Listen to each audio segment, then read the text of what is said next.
Pippi celebrates Christmas. Have you ever heard of Pippi Longstocking, the strongest girl in the world? The girl who lives all alone in Villa Coola Cottage, with only a horse and a monkey for company. The girl with a whole suitcase full of gold coins.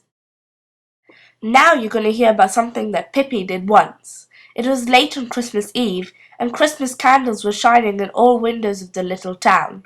The Christmas trees were lit up. All the children were very happy. No, not quite all the children were very happy. 3 sad little children sat crying in the kitchen on the first floor of a house on Corner Street. They were Mrs. Larson's children, Pele and Bossy and tiny little Inga. They were crying because their mother had gone to hospital in the middle of Christmas Eve. Just think of that! The daddy was a sailor, far out at sea, and they didn't even have a Christmas tree, nor any presents, and nothing good to eat. Their mother had no time to go shopping before she fell ill.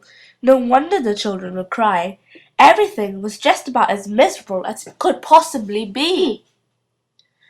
This is the most miserable Christmas Eve I've ever had, said Pele. Just then, just after he had spoken, they heard a fearful clumping on the stairs. What on earth is that? Cried Bossy. It sounds so strange. But it wasn't strange at all. There's nothing strange about a bit of clumping when a horse is climbing up the stairs. It was Pippi's horse that was doing the climbing. On the horse sat Pippi, and on Pippi sat a Christmas tree.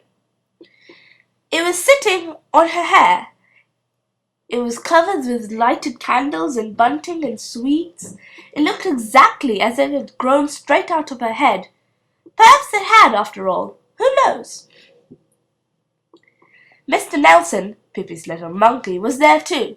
He hurried ahead and opened the door. Pele and Bossy and Inga jumped off the kitchen sofa and stared and stared. What are you staring at? Said Pippi. Haven't you ever seen a Christmas tree before? Yes, but never, stammered Pele. Well then, said Pippi, jumping down from her horse, the fir is one of the most common trees. And now we're going to thresh the corn till the floorboards rock. But first, she tossed a sack on the floor, and out of the sack she took a whole lot of parcels and a whole lot of bags. In the bags there were oranges and apples and figs and nuts and raisins and sweets and marzipan pigs. And in the parcels there were Christmas presents for Pele and Bossy and little Inga. Pippi stacked up all the parcels on the kitchen sofa.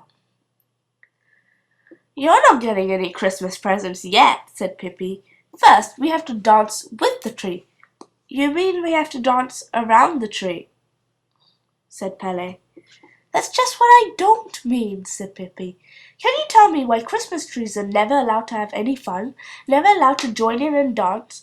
They just have to stand stock still and stare, with people skipping and dancing around them, enjoying themselves. Poor, poor little Christmas trees. Pippi rolled up her eyes so she would see the tree she was carrying on her head. Anyway, this Christmas tree is going to join in and have fun. I've made up my mind about that, she said.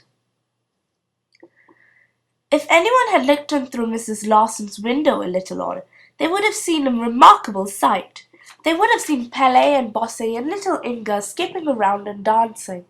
They would have seen Pippi dancing too, Pippi with a fir tree on her hair, Pippi stamping the floor with her big shoes, Pippi singing in a loud, cheerful voice, Here I go dancing with my little fur, here I go dancing around. No, Christmas trees have never had this much fun before, said Pippi happily, when she and Pele and Bossy and little Inga were dancing round the Christmas table later on. No, I don't think so either, said Bossy, popping a fig into his mouth. And we've never had so much fun on Christmas Eve before, said little Inga, swallowing down a whole marzipan pig. And just imagine what it was like when they got to the Christmas presents. Imagine when Pele opened his parcel and found an aeroplane and a train and when Bosse found a steam engine and a car that could drive around on the floor when you wound it up, and when Inga found her doll and her little golden heart.